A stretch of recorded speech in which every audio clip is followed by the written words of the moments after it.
Prime, podcast for curious mind.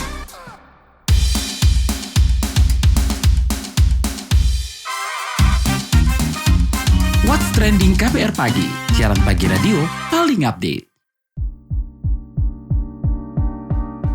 Kamu mendengarkan What's Trending, edisi khusus yang hadir setiap Jumat. Saya Malika, obrolan kita hari ini, beli LPG 3 kg pakai KTP.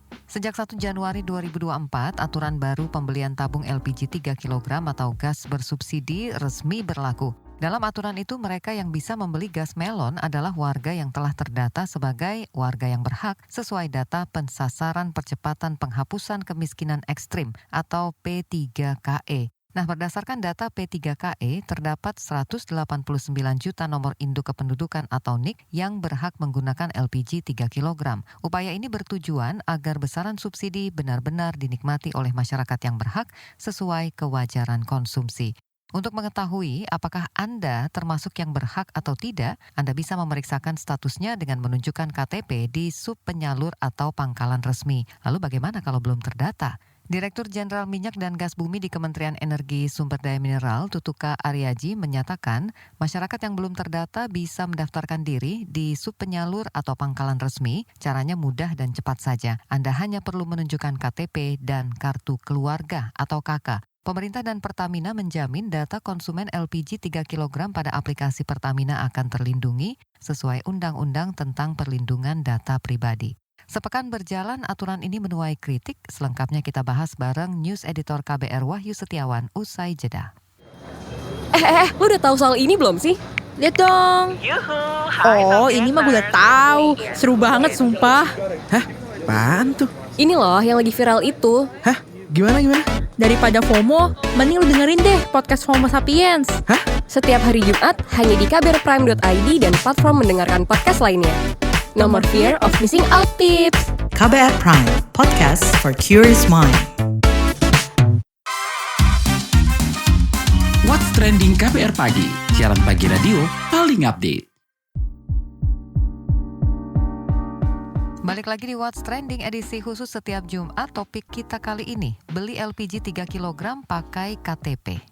Selama bertahun-tahun penyaluran gas LPG bersubsidi ukuran 3 kg kerap bermasalah, mulai dari penyaluran yang tidak tepat sasaran hingga distribusi yang tidak merata. Sesuai aturan yang baru keluar awal Januari kemarin, mereka yang berhak menggunakan gas melon adalah rumah tangga sasaran, usaha mikro sasaran, nelayan sasaran, dan petani sasaran. Saya sudah bersama dengan Wahyu Setiawan. Wahyu, apakah pengaturan gas melon ini bisa mencapai tujuan menekan penyalahgunaannya di lapangan? Ya, soal itu, jadi pengamat kebijakan publik Trubus Radiansyah itu menganggap pembatasan LPG 3 kg memang diperlukan ya buat mencegah penyalahgunaan. Nah, Trubus khawatir kalau nggak ada pembatasan, ini masyarakat miskin yang semestinya berhak mendapatkan LPG subsidi itu akan dirugikan. Nah, karena semua orang akan bisa mudah mengaksesnya ya, bahkan masyarakat kalangan ekonomi atas sekalipun. Nah, kalau LPG 3 kg nggak tepat sasaran, ya otomatis bisa bikin anggaran subsidi jebol ya di APBN. Apalagi pengawasnya selama ini juga dinilai cukup lemah terhadap pembelian gas melon itu. Faktor pengawasannya yang sangat lemah dari Pertamina sendiri maupun dari daerah juga. Pertamina itu berkolaborasi dengan pemerintah daerah. Itu melibatkan pemerintah daerah itu melakukan pengawasan kolaborasi. Itu melakukan pengawasan bersama, dengan tentu juga dilibatkan dari itu unsur APH, aparat penegak hukum kan, polisian. Meski setuju dengan pembatasan aksesnya, tapi ketimbang pakai KTP, Trubus ini menyarankan pemerintah menggunakan data terpadu kesejahteraan sosial atau DTKS. Itu datanya bisa digunakan sebagai rujukan masyarakat yang berhak untuk membeli LPG bersubsidi. Nah, penggunaan data itu kata dia lebih mudah sih ya diawasi ketimbang menggunakan KTP aja.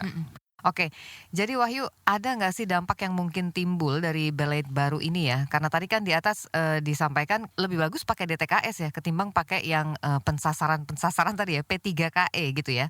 Ya, memang ada dampak lain ya yang juga perlu diperhatikan. Kalau menurut Direktur Lembaga Riset Ekonomi dan Kebijakan Publik Selios, Bima Yudhistira, Dia mengatakan perubahan subsidi LPG 3 kg dari sistem terbuka menjadi pembatasan atau semi tertutup itu berpotensi memengaruhi daya beli nih. Nah, Bima menilai setiap ada pembatasan ya yang terjadi ya masyarakat kelas menengah rentan akan ikut terdampak ya. Dia bukan pelaku usaha mikro, dia juga bukan orang miskin, tapi ketika ada perubahan kebijakan LPG, mungkin mereka tidak termasuk dalam kategori yang berhak, padahal masyarakat rentan miskin, maka efeknya adalah daya beli masyarakat bisa tergerus. Dan ini akan bisa menyumbang tingkat inflasi, karena harus bergeser ke LPG non-subsidi yang harganya jauh lebih mahal. Enggak hanya itu, Bima juga memberi catatan agar pemerintah memperhatikan nih soal kemudahan untuk mendaftar jika menggunakan aplikasi misalkan ya. Sebab kata dia, hanya 1% orang miskin aja nih yang memanfaatkan internet. Hal ini menurutnya menunjukkan masih banyak sekali masyarakat miskin, terutama di pedesaan ya, daerah terluar, khususnya di daerah-daerah pulau-pulau yang masih sulit nih mengakses internet. Dan jangan sampai kebijakan ini justru menjadi kendala mereka dalam mendaftarkan diri nih di aplikasi yang dimiliki Pertamina. Lalu masalah berikutnya adalah terkait pencocokan data. Nah, menurut Bima, setiap bentuk subsidi yang efektif itu harus ada pencocokan data antara penerima subsidi LPG dengan data terpadu kesejahteraan sosial yang tadi sempat disebutkan di sebelumnya ya. Karena selain pencocokan, data juga sifatnya sangat dinamis ya, per hari pun bisa aja berubah. Sementara itu ada juga nih yang malah meragukan cara penggunaan KTP itu buat menekan penggunaan subsidi LPG 3 kg. Keraguan itu diungkap oleh pengamat energi dari Universitas Gadjah Mada, Fahmi Radi kepada KBR. Saya tidak yakin instrumen KTP itu bisa membatasi atau mengurangi kuota tadi. Bahkan berdasarkan data tahun 2023, kemungkinan membengkak itu semakin tinggi.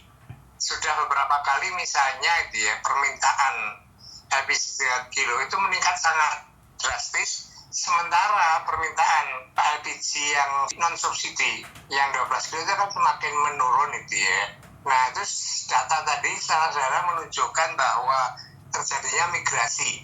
Jadi konsumen yang biasa menggunakan 12 kilo, dia pindah ke 3 kilo karena tidak ada pembatasan apapun kecuali KTP tadi kan. Nah, kalau ini terjadi terus-menerus, maka permintaan 3 kilo akan meningkat pesat, sementara supply-nya kan tetap dibatasi Maka apa yang terjadi? Harga gas 3 kilo akan naik menjadi mahal, dan ini terjadi berulang kali. Nah, kalau harga 3 kilo naik, maka siapa yang paling berkorban itu? Ya orang miskin yang mestinya berhak memperoleh subsidi tadi. Ini kan tidak adil sama sekali Dia tidak memperoleh subsidi, tapi malah justru menanggung beban kenaikan harga. Ini kan ironis Jadi ini ada beberapa suara yang ragu ya kalau cara membeli gas melon pakai KTP ini bakal efektif di lapangan dan sampai pada goalsnya gitu tadi ya, supaya tidak ada kebocoran gitu ya, tidak ada lagi penyalahgunaan. Nah, sekarang pertanyaannya adalah gimana menegakkan aturan itu di lapangan ya. Tadi kan ada kendala soal akses internet dan sebagainya. Nah, kita juga pengen tahu sebetulnya ada sanksi nggak sih kalau melanggar, begitu ya. Kita akan bahas ini usai jeda. Lu nyari apa sih? Sibuk amat dari tadi. Duit gue nih hilang, padahal udah dimasukin dompet. Ada tuyul kali ya? Hus, jangan asal lo ya. Bukannya tadi lo jajan kopi, ikut PO seblak, sama nitip gorengan ya? Hah? Masa? Kok bisa gak sadar ya? Bocor alus tuh, lo kudu disiplin keuangan makanya. Dengerin deh Uang Bicara, podcast dari KBR Prime yang ngebahas soal ekonomi dan literasi keuangan. Cocok banget buat anak muda kayak kita. Sama nih kayak dengan self reward. Lo dengerin di mana? Di kbrprime.id. Oke deh, gue dengerin. Tapi jajan kopi sore ini gue pinjam lo dulu ya. Astaga. Uang Bicara, menavigasi kamu supaya tetap cuan dari KBR Prime. What's Trending KBR Pagi, siaran pagi radio paling update. Balik lagi di What's Trending edisi khusus setiap Jumat. Topik kita kali ini, beli LPG 3 kg pakai KTP. Sekarang bagaimana nih memastikan aturan baru itu terlaksana di lapangan? Apakah bakal ada penerapan sanksi juga? Gimana Wahyu? Soal sanksi ya, Pertamina sih mengklaim bakal menindak tegas ya dengan menutup pangkalan dan agen yang tidak menjalankan aturan tersebut. Direktur Logistik dan Infrastruktur Pertamina, Alfian Nasution, mengatakan dengan skema baru itu penyaluran LPG 3 kg terdeteksi secara digital. Maka akan diketahui nih jika ada pelanggaran oleh pihak pangkalan atau agen. Nah, pendataan pembelian LPG ini juga diharapkan bisa menekan risiko kecurangan di tingkat konsumen. Tapi terlepas dari itu ada juga saran nih dari pengamat energi Universitas Gadjah Mada, Fahmi Radi, kepada KBR soal cara menerapkan aturannya secara efektif. Nah, untuk memudahkannya, orang yang berhak yang datanya ada di Kemsos tadi dikasih kartu. Nah, kartu tadi misalnya dikasih barcode gitu ya. Nah, setiap kali pembelian dimanapun, apakah di agen, di depo, bahkan sampai di warung kecil, itu gunakan kartu menggunakan barcode tadi, itu tinggal di-scan gitu ya. Nah, dari scan itu mengetahui bahwa memang dia berhak sebulan sudah misalnya 4 tabung, dari barcode sudah diketahui juga dia sudah sebulan ini sudah 2 tabung misalnya, sehingga tinggal 2 tabung yang dibatasi. Itu dengan amat mudah gitu ya. Teknologinya hanya teknologi barcode gitu ya, dan saya yakin Pertamina bisa melakukan itu. Aturannya kan udah diterapkan awal tahun, artinya di lapangan ini sudah diimplementasikan ya. Udah sekitar 2 pekan. Ini mestinya udah bisa dilihat loh bagaimana ya, apakah implementasinya berjalan dengan baik sejauh ini gitu. Dari pantauan redaksi seperti apa Wahyu? Sebelum ke situ sih, kalau saya melihat di sekitar rumah saya juga belum ada ya. Jadi kalau beli itu orang-orang juga masih ya tinggal kan itu kelontong juga jual ya. Betul, warung-warung kecil juga jual sebetulnya gas melon ya. Tapi kalau tadi kan aturannya hanya di sub penyalur atau agen ya. Tapi kayaknya nggak mudah menemukan sub penyalur atau agen itu di sekitar rumah kita nggak sih? Iya, di kampung agak susah karena memang kebanyakan yang jual adalah toko kelontong. Ya. Oke deh, kita coba pantau ya di daerah-daerah seperti apa implementasinya. Kepala Dinas Perdagangan Surakarta, Heru Sunardi, yang saya baca di bisnis.com, katanya bakal mewadahi nih keresahan para pemilik pangkalan LPG 3 kg terkait dengan penggunaan KTP ya bagi masyarakat yang ingin membeli. Dia juga bilang mau memfasilitasi pertemuan antara pangkalan, agen yang tergabung dalam Himpunan Wiraswasta Nasional Minyak dan Gas Bumi atau Hiswana Migas, serta Pertamina. Nah, di sana ada pemilik pangkalan LPG yang merasa terbebani nih dengan persyaratan pemakaian KTP itu, ditambah harus membuat laporan. Kemudian beralih ke Jogja ya. Ini saya juga baca di krjogja.com, juga hampir sama masalahnya. Kepala Bidang Ketersediaan Pengawasan dan Pengendalian Perdagangan di Dinas Perdagangan Kota Jogja, Sri Riswanti, katanya dia menerima keluhan nih dari para agen dan pangkalan. Tadi yang sempat kita bahas ya. Keluhannya, pangkalan merasa diribetkan dengan pendataan itu. Jika harus menambah pegawai untuk menangani pendataan ya akan berpengaruh ya ke biaya operasional. Ya wajar ya, karena pihak pangkalan kan paling bersentuhan dengan pendataan terhadap pembelian gas melon yang pakai KTP nih sekarang. Nah, kalau dari konsumen gimana nih ya? Oke, kita coba ke Asosiasi Industri UMKM Indonesia atau Aku Mandiri. Jadi Ketua Umum Aku Mandiri, Hermawati Setiorini, saat diwawancara KBR mengatakan, jadi menurut dia para anggotanya ini bingung karena kurang sosialisasi kepada masyarakat dan agen-agen penjual. KTP-nya itu menggunakan datanya siapa? Pemerintah atau dari kelurahan? Atau sudah hanya database kelurahan tapi nggak masuk di input di pemerintah? Nah, ini yang masih kalau menurut saya sih simpang siur ya, karena UMKM ini kalau saya pernah survei di warung-warung yang warteg-warteg gitu atau jual gorengan itu satu hari dia bisa 4 tabung lebih. Nah makanya batasannya gimana, seluruh Indonesia loh gitu loh. Nah kalau dasarnya KTP satu orang hanya bisa beli 1 ya susah gitu loh. Menurut saya itu kalau di masyarakat hanya saja jika diberlakukan selama datanya itu benar. Oh ya, eKTP ini UMKM, dia penjual warung nasi gitu kan. Nah, dia membutuhkan pemerintah udah harus punya data, dia dalam 1 hari dapat berapa. Terus ada nggak plus minusnya, kotanya. Karena kalau kadang, omsetnya gede pas hari itu, misalnya kayak puasa gitu kan. Nah, mereka berarti biasanya ada nggak penambahan tabungnya. Nah, itu harus dikaji ulang, harus dipikir matang. Yang agennya saja itu untuk kan mereka juga bingung, Mbak. Mereka mau beli 3 gitu kan. Terus KTP-nya kebanyakan UMKM bisa juga KTP-nya misalnya di Tegal tapi dia, merantau di Jakarta, gitu kan. Nah, itu kan juga sangat susah gitu loh. Kalau di lapangan sih kayaknya satu sosialisasi kurang, seandainya mereka paham, bukan konsumennya ya, tapi orang yang menjual atau mendistribusikan, mereka juga nggak bisa melaksanakan itu. Sebenarnya Indonesia mampu memberikan harga yang murah kepada masyarakat Indonesia, untuk LPG selama memang ya itu pos-posnya terlalu besar sih kalau di Indonesia.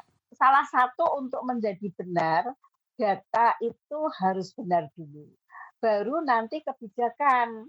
Nah, kalau sudah kebijakan berarti implementasi. Nah, setelah implementasi harus ada pengawasan, kalau itu nggak ada ya sama aja amburadul.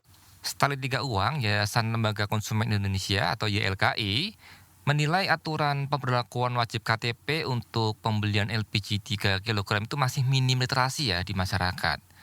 Pengurus harian YLKI, Agus Suyatno, kepada KBR mengatakan, kurangnya sosialisasi membuat minat masyarakat untuk mendaftar itu masih sangat minim sekali sekarang. Ya, yang pertama sebetulnya literasi masyarakat yang perlu dibangun oleh pemerintah. Jadi dalam hal ini pemerintah harus dapat meyakinkan pada masyarakat bahwa LPG 3 kg itu merupakan bentuk LPG yang bersubsidi sehingga hanya kelompok tertentu yang itu berhak mendapatkan.